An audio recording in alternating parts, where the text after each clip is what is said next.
e a OTAN fizessem ameaças, né, de sanções contra você, você tentaria dialogar, conversar ou você ia peitar os dois? Pois é, dá uma olhada na foto desse avião publicado pela Bia Kicis. É sinal de que não deve se brincar com os Estados Unidos. Eu vou explicar para você o que está rolando. Outro ponto, a vida do Maduro não está nada fácil. A Maria Elvira Salazar volta a fazer pressão e críticas e entrou num bate-boca gigantesco. Inclusive, os Estados Unidos fizeram uma ameaça. E na ameaça dos Estados Unidos, eles estão dispostos a derrubar todo aquele governo ditatorial, de esquerda, que persegue e prende opositores. Você sabe algum aí para me citar? Se souber de algum, coloca no comentário. Mas não para por aí não. Também vamos falar sobre o Supremo Tribunal Federal aqui no Brasil. O Supremo Tribunal Federal está passando por momentos, digamos, difíceis em relação aos Estados Unidos e as pressões que o Donald Trump vem mandando para o Supremo Tribunal Federal. E aí o Supremo arregou. De certa forma, tentou sondar os Estados Unidos para bater um papo com o Trump, mas fracassou. O fracasso do STF da esquerda, segundo o Haddad, é culpa da extrema-direita. Inclusive, o STF também teve reuniões com o André Esteves, do BTG Pactual, e outros bancos também. Deu ruim. Tomou um não na cara, ou seja, os bancos deram um não na cara do Supremo Tribunal Federal. Até o Partido Novo entrou com ação lá no Supremo para que o sistema financeiro bancário do Brasil não seja afundado por causa de uma medida maluca do PT. Ele entrou com pedido no Supremo contra os ministros do Supremo para defender o sistema bancário do PT e do Supremo. E aí parece que vai dar ruim porque o sistema financeiro já está querendo rachar com o próprio Supremo, né? Bagunça isso, né? Mas eu vou te explicar com calma, fica tranquilo. Outra questão. No diálogo, o Trump colocou vamos dizer assim, um requisito para esse diálogo. Um dos requisitos para esse diálogo começa com B e termina com Bolsonaro, né? Ou seja, o governo brasileiro queria conversar com o Trump falou, a gente conversa, mas desde que o assunto tenha o Bolsonaro. E aí, a prisão domiciliar do Bolsonaro é um dos entraves, né, que prejudica e impede a negociação com os Estados Unidos. O Haddad, por sua vez, colocou a culpa na direita. Mas tem um monte de país que está conseguindo conversar com os Estados Unidos. Eu acho que é incompetência mesmo.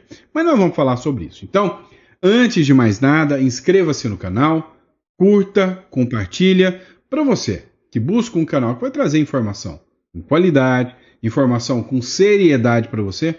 Bom, procura aqui, ó, o botãozinho aí de inscrever-se, inscreva-se no canal, aqui você não tem risco de fake news, a gente trabalha sempre com informações mais fidedignas o possível, combinado? Então, para você que gosta do nosso conteúdo, compartilha também, manda lá no grupo do condomínio, manda para aquele vizinho chato, aquela velha chata que vive te enchendo o saco, falando PT, né? Aquele bem petista mesmo, ele falou mal de você lá no final do vídeo. Só precisa assistir um vídeo inteiro. Quem sabe você despetiza ele, tá? Brincadeira à parte, vamos para cima, bora de informação. Vamos lá, pessoal, dá uma olhada nesse avião russo. Quem acabou de publicar isso foi a deputada federal Bia Kicis, tá? E realmente é verdade, esse avião acabou de pousar, né, lá em Brasília, no aeroporto de Brasília. Pousou ontem, no domingo. Mas esse avião tem muito a ver, inclusive, com ações militares, com sanções americanas. Você deve estar sabendo que existe uma guerra entre a Ucrânia e a Rússia. Isso você sabe. E que a OTAN, de certa forma, está do lado da Ucrânia contra a Rússia. Está realizando uma verdadeira proxy war. O que é proxy war? É uma guerra por procuração. Quem está lutando contra a Rússia é a Ucrânia. Mas, na verdade, estão recebendo armamentos da OTAN e dos Estados Unidos. Acontece que o Donald Trump está fazendo de tudo para essa guerra acabar. E aí, A Rússia, que é a invasora, está sofrendo um monte de sanções, tanto a Rússia quanto as empresas russas. Acontece que existem vários países que estão financiando, através da compra de combustível, através de compra de produtos e negociando com as empresas russas, o que não deveria estar acontecendo por causa das sanções norte-americanas. Quem negocia com os russos pode sofrer sanções. Adivinha? O Brasil está comprando muito petróleo russo. E aí, pode virar alvo de sanções da OTAN inteira, que podem chegar até 500% de tarifa. Agora, o grande problema desse negócio é este avião aqui. Não é só a compra de fertilizantes, não é só a compra de petróleo, é a abertura para empresas, inclusive aéreas, da Rússia também. Dá uma olhada nessa matéria do Doni Silva News, né, republicada pela deputada federal Bia Kicis. Pois é, e também quem publicou, né, acerca desse avião russo que pousou no Brasil foi o site de extrema esquerda, né, o Diário do Centro do Mundo. Avião sancionado pelos Estados Unidos chega a Brasília, vindo de Moscou. Publicação 11 de agosto. Um avião russo, Ilyushin IL-76, que está na lista de sanção dos Estados Unidos, pousou no Aeroporto Internacional de Brasília na manhã deste domingo. A aeronave de matrícula RA78765 partiu de Moscou e fez várias escalas antes de chegar à capital, incluindo paradas no Azerbaijão, Argélia, Guiné. A chegada gerou curiosidade, já que o motivo do voo permanece incerto. Ninguém sabe o porquê esse voo chegou aqui. E aí você quer saber o que é pior, que acendeu uma luz vermelha lá nos Estados Unidos, que está todo mundo querendo saber o que aconteceu? A ANAC, que é a Agência Nacional de Aviação, não registrou horários de voo comercial para o avião. Ou seja, meio que esse avião chegou em sigilo, né? E aí, ela é uma aeronave de versão conhecida como cargueiro, tá? Então, é uma aeronave cargueira. Então, não se sabe o que veio nessa aeronave, não se sabe o que tinha ali dentro. Ela pode ser utilizada tanto para fins militares quanto para fins civis e pertence à Aviacom Zitotrans, uma empresa que já enfrentou sanções por parte do governo dos Estados Unidos em 2023 devido ao transporte de cargas para a Venezuela. E aí, você acha que o Lula está cutucando a onça cavara curta ou não está? Né?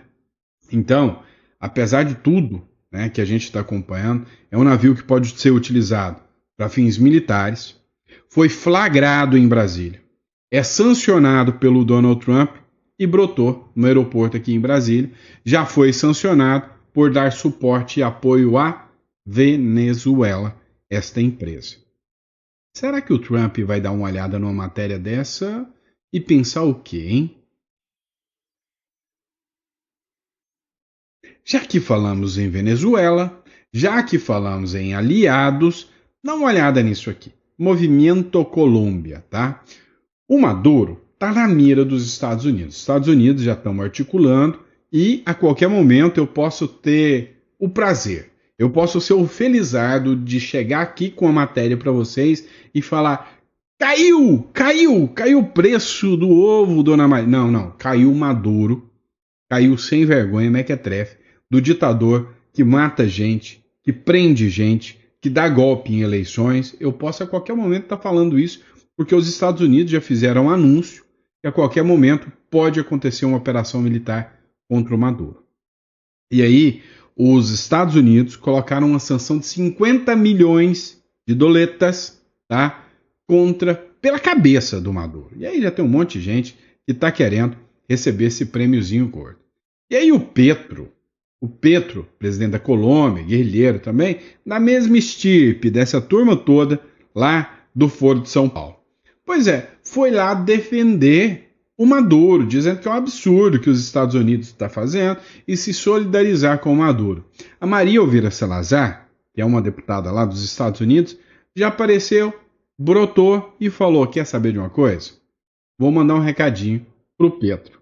Ó, nós sabemos por que você está defendendo o Maduro, disse a congressista dos Estados Unidos, Maria Elvira Salazar. A congressista republicana Maria Elvira Salazar lançou duras críticas contra o presidente colombiano Gustavo Petro, logo que esse expressou sua solidariedade, seu respaldo, né, ao mandatário venezuelano Nicolás Maduro em meio ao aumento da recompensa oferecida por Washington pela sua captura. Em uma mensagem publicada na rede social X, Salazar assegurou que Petro considera normal que um chefe de Estado seja ao mesmo tempo líder de cartéis, pandilhas, né, que são guerrilhas, né, uma espécie de guerrilha, né? Não, Pedro, não é normal nem aceitável. Sabemos porque defendes o Maduro, porque compartilha do mesmo histórico de vínculos com guerrilhas e organizações criminais. Ou seja, Maria Elvira Salazar meio que já está filtrando ali, ó. Primeiro Maduro, quem será o próximo? Quem será o próximo, né? E aí, sabe aquele mesmo cara que criticou aqui o Alexandre de Moraes, o Lula? Olha o que ele escreveu. O regime de Chávez e Maduro levou a Venezuela a ser uma das nações mais prósperas do nosso hemisfério, a uma das mais despidas, né, mais pobres, sugando o seu povo, levando o seu povo a uma pobreza lamentável e uma repressão política. Foi o Christopher Landau, que é o vice-secretário de Estado do Marco Rubio, né? Ele é o vice do Marco Rubio. Ou seja, o que a gente observa e o que a gente está estudando é que existem movimentos hoje acontecendo. Tanto movimentos da direita se unindo, quanto da esquerda. E hoje, né, os governos de direita entenderam que os cartéis de drogas, que o narcotráfico e que a guerrilha fomentam e mantêm a existência de vários governos de esquerda, como o governo do senhor Nicolás Maduro.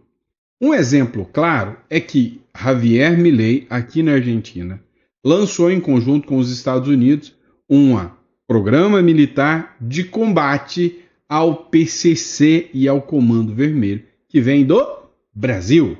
Exatamente, sair do Brasil para a Argentina. Então, há um modelo de buquelização de combate ao narcotráfico sendo aplicado. E hoje, quem encabeça esse modelo de, buquelização é o Donald Trump. O Donald Trump já prometeu acabar com todos os cartéis de drogas aqui da região. E aí, como eu disse, até o Luiz Barsi fez essa publicação. A qualquer momento pode acontecer uma operação militar contra Maduro, tá? E aí eu te pergunto, quem está dando suporte para o Maduro? Quem está auxiliando o Maduro, como o Petro? Ou quem recebe avião russo aqui sem a gente saber o porquê, né? Navios iranianos, sem saber o porquê. Será que essa turma está caçando sarna para coçar?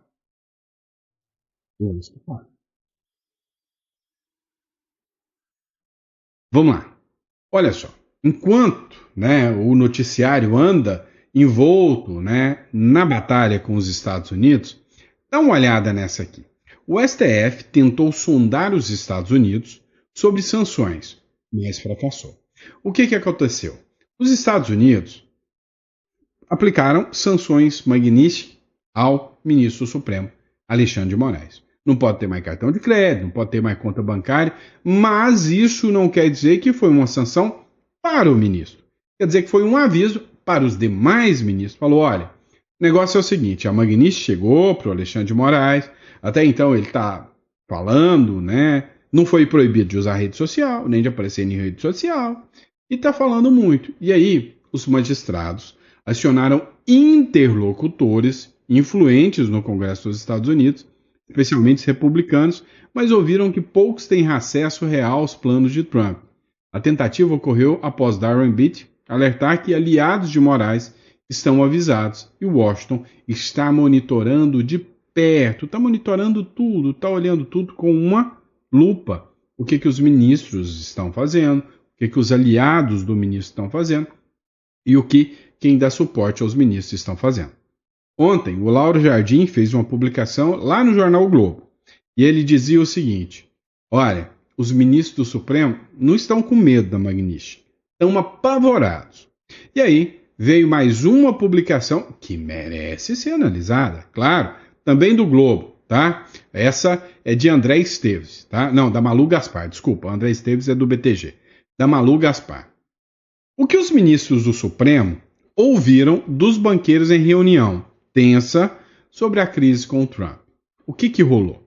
Em uma atmosfera descrita por um dos participantes como cordial, mas tensa, dada a preocupação dos ministros, os banqueiros fizeram uma detalhada exposição sobre o impacto da Magnitsky e ficaram sabendo, por exemplo, que até para autorizar os PIX de seus clientes, os bancos fazem uma varredura automática via sistemas para checar se o cliente é ou não é alvo da lei.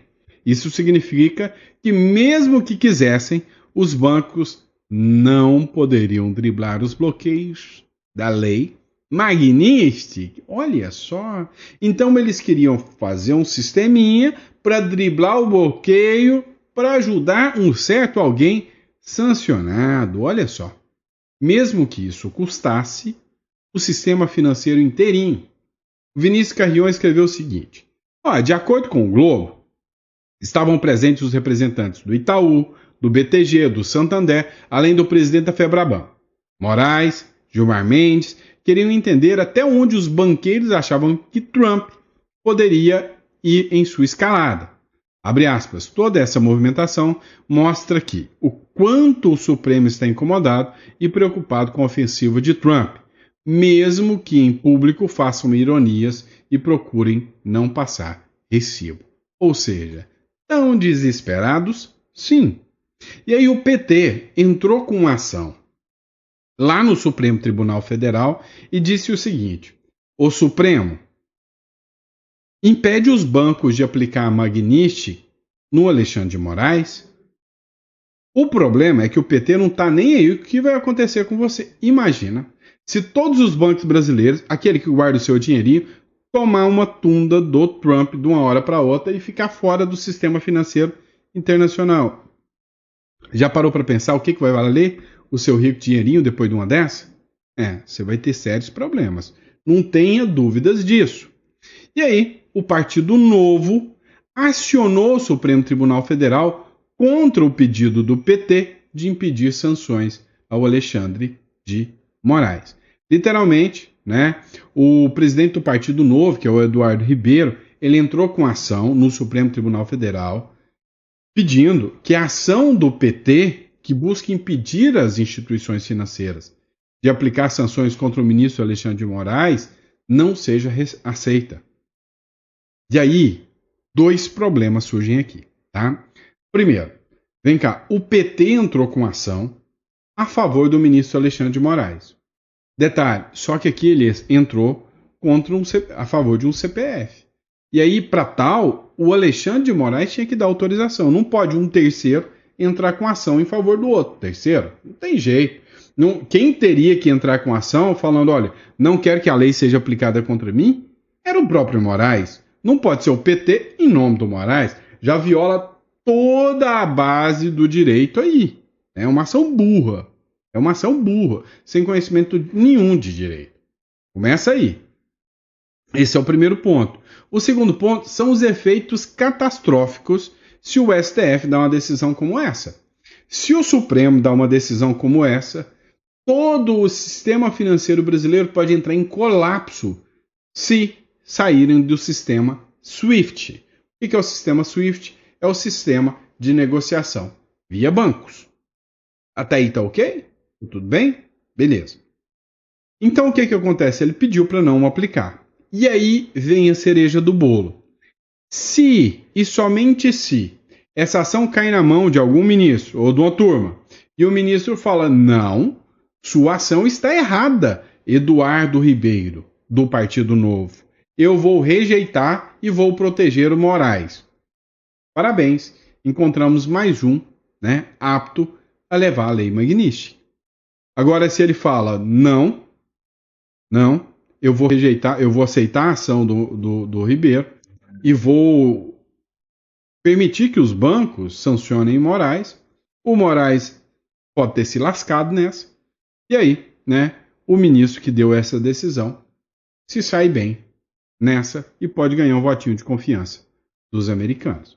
Mas enfim, tanto o governo brasileiro quanto os ministros do STF já estão começando a sentir o baque, já viram que não deu resultado e estão querendo conversar com o Trump.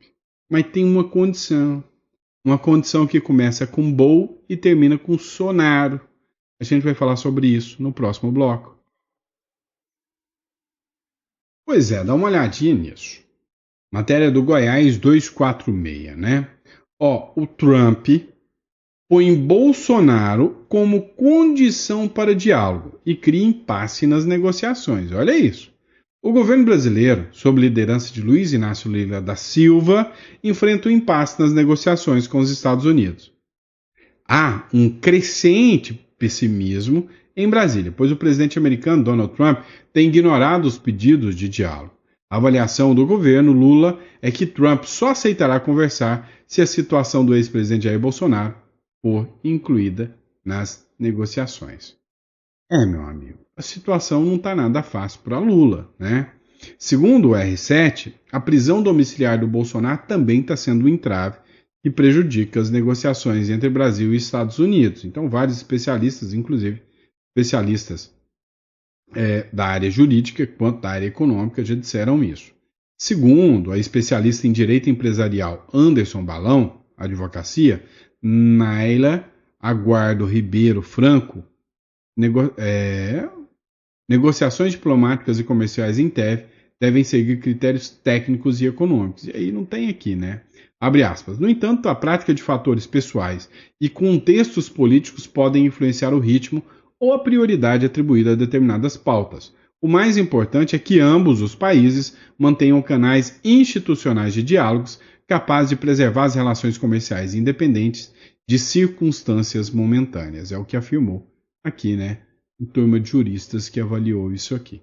E aí, enquanto isso, o Lula sabe que a pressão está acontecendo, sabe que o julgamento do Bolsonaro interfere, e aí, em vez de distensionar, estica ainda mais a corda. A Polícia Federal abriu um novo inquérito contra o Bolsonaro agora por fake news. Segundo eles, o Bolsonaro espalhou dentro de um grupo de WhatsApp uma informação que diz que o Lula era ligado, né, à morte de pessoas LGBTQIA+, né? Segundo a informação que foi divulgada, o Bolsonaro teria sido responsável por publicar uma matéria que dizia que o Lula tinha um sistema de matança, né, atribuía, né, ao Lula o apoio a um sistema de matança contra pessoas LGBTQIA+, sobre o regime da Síria do Bashar al-Assad. E a gente sabe muito bem que o Lula e o Bashar al-Assad eram muito amigos. Muito amigos. O detalhe é que o processo foi aberto. Ninguém viu a publicação para saber se realmente o Bolsonaro falou alguma coisa no sentido ou não. Tá? Então, tensionaram ainda mais a corda, esticaram mais a corda para buscar mais uma punição contra o Bolsonaro. E aí, o que o Haddad fala sobre tudo isso? Espera aí que no próximo bloco eu vou te mostrar. Segundo o Estadão, o Haddad já sabe o porquê que os Estados Unidos não querem conversar com ele. Ele só pensa naquilo, na extrema direita. Pois é, o Haddad diz que a reunião com o secretário dos Estados Unidos foi cancelada e atribuiu isso a forças da extrema direita. O ministro disse que tinha uma reunião para dia 11, hoje, mas essa reunião foi cancelada. E segundo o ministro, não há boa vontade por parte do governo americano em negociar com o Brasil. Na avaliação do Haddad, a reunião foi desmarcada devido à força da extrema-direita. Abre aspas. Não há como não ligar o cancelamento da entrevista de Eduardo Bolsonaro ao Financial Times, diz Haddad. Ou seja, o Eduardo Bolsonaro participou de uma entrevista no The Financial Times, onde ele criticou muito o Brasil. O Eduardo Bolsonaro foi chamado para uma reunião às pressas, no sábado, com o governo norte-americano, e hoje o encarregado aqui dos Estados Unidos no Brasil falou, não quero conversar com o Haddad. Mas aí, se for só por causa da extrema-direita, olha essa matéria da Rádio Centro Equador, tá? Estados Unidos felicita o Equador por seus 216 anos de independência e ressalta a sólida cooperação bilateral. Olha isso, né? Bem que podia ter um Brasil que tem uma sólida relação bilateral com os Estados Unidos, né?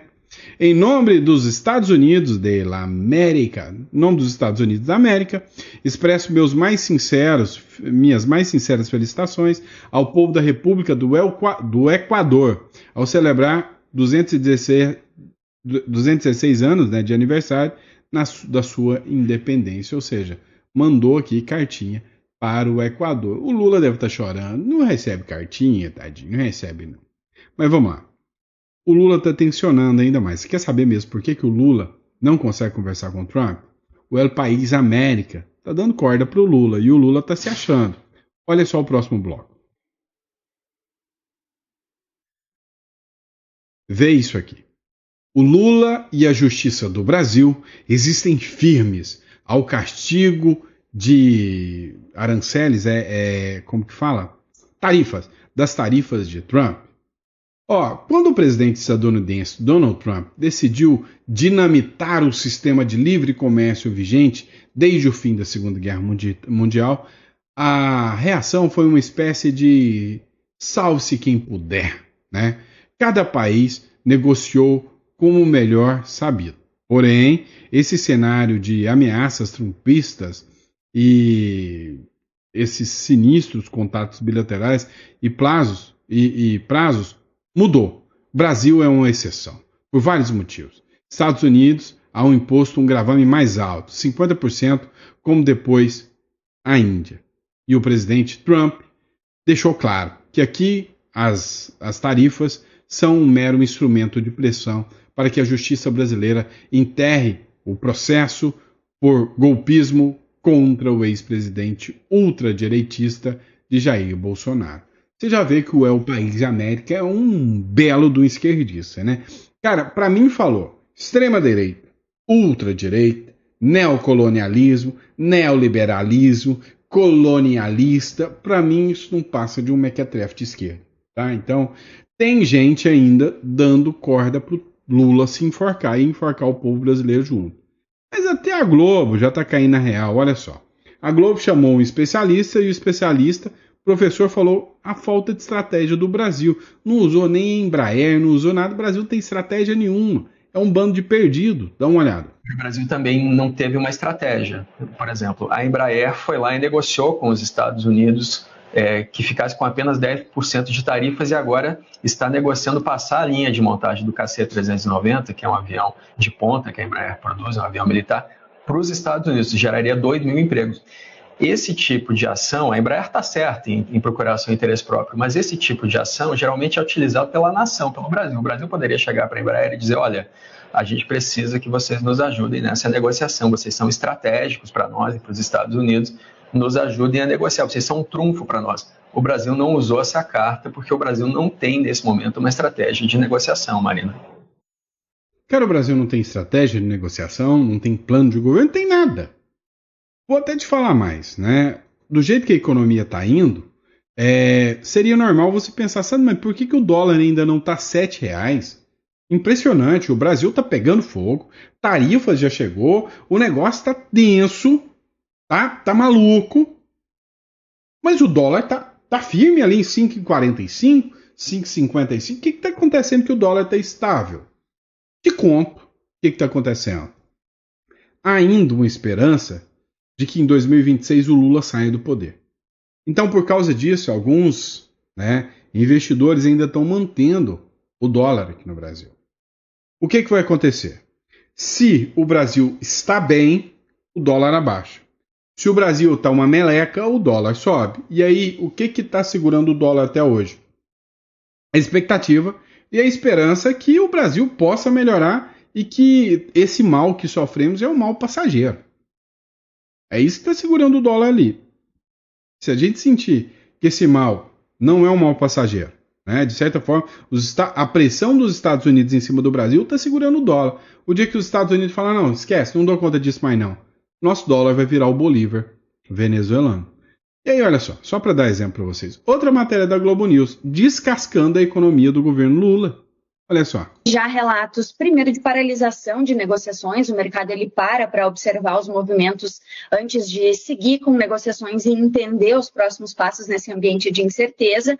Como consequência disso, a gente já tem um cancelamento de pedidos e parte deles já produzidos, inclusive, mas parte deles que ainda não estavam em produção, o que quer dizer que a gente tende a ter esse impacto ainda, pensando nos próximos meses dessa parte produtiva vinculada à exportação para os Estados Unidos, que já não irá ocorrer em decorrência ou se mantendo esse período de vigência da medida. E como consequência, a gente, como foi comentado, a gente prevê uma estimativa de perda de cerca de 8 mil postos diretos na indústria calçadista. Se a gente considerar os impactos, os empregos indiretos são quase 20 mil postos de trabalho e em termos monetários a gente está falando aí de uma perda de 1,2 bilhão de reais na indústria calçadista brasileira. Resumindo, vamos perder emprego, vamos perder investimento, vamos perder dinheiro entrando no Brasil, vamos perder a eleição em 2026, né?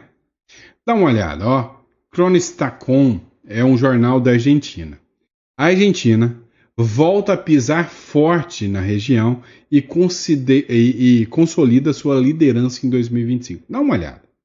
A Venezuela, ó, isso aqui são dados que são considerados mentirosos pelo país da Venezuela.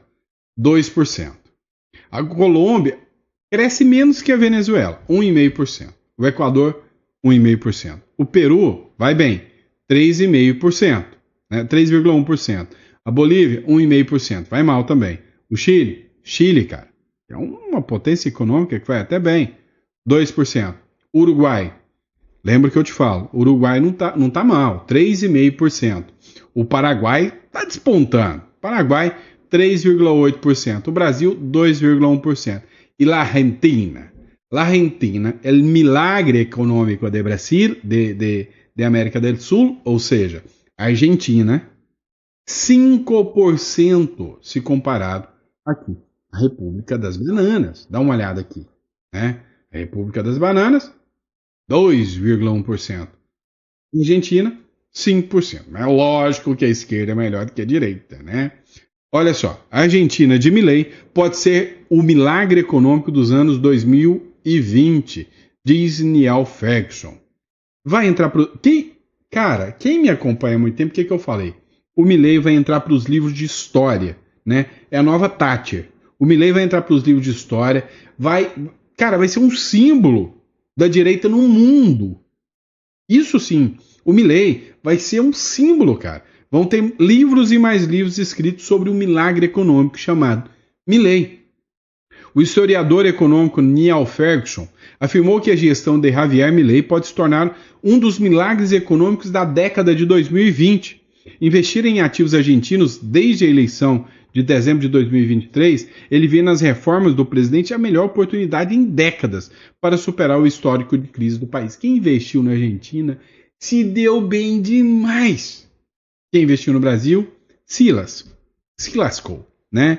Ou seja, é a diferença de um governo de direita e de esquerda. Gente, eu estou conversando demais, agora que eu vi que já está em 33 minutos, tá? Então, enfim, pessoal, obrigado pela confiança de vocês, tá? Ninguém merece, eu sou conversador mesmo e eu vou falando e falando, eu gosto de papear com vocês. Então, se você ficou até o final, coloca no comentário, fiquei até o final. Obrigado pela confiança, pela credibilidade, o Papai do Céu te ajude muito, tá? Te dê muita fé, esperança para encarar tudo isso. Eu volto no editorial de amanhã de manhã com vocês, tá? Obrigado pela força, pela confiança. Recadinho rápido. Você viu aqui que o Uruguai é um país estável, está crescendo bem. Então é um lugar que vale mais a pena você confiar em investimentos do que o Brasil. E se isso é interessante para você, estou aqui para poder te ajudar. Clica aqui na descrição, tá? O Uruguai, você tendo uma residência legal no Uruguai, é uma garantia de que, sei lá, cara, você está no Brasil. Se amanhã você postar aí fora, sei lá, alguma coisa, e a Polícia Federal ir atrás de você, você pega o carro e vai embora. Sabe aquela turma do 8 de janeiro? Se eles tivessem uma residência, a jurisdição é do outro país. Olha o que aconteceu com o Alan dos Santos, estava lá nos Estados Unidos, não foi nem extraditado. O Oswaldo Eustáquio. e um monte de gente do 8 de janeiro fugiu para a Argentina e outros países. Tem um monte que está preso fora do país. Absurdo o que aconteceu com essas pessoas. Por quê? Porque eram ilegais nesse país. Então, você tem que ter.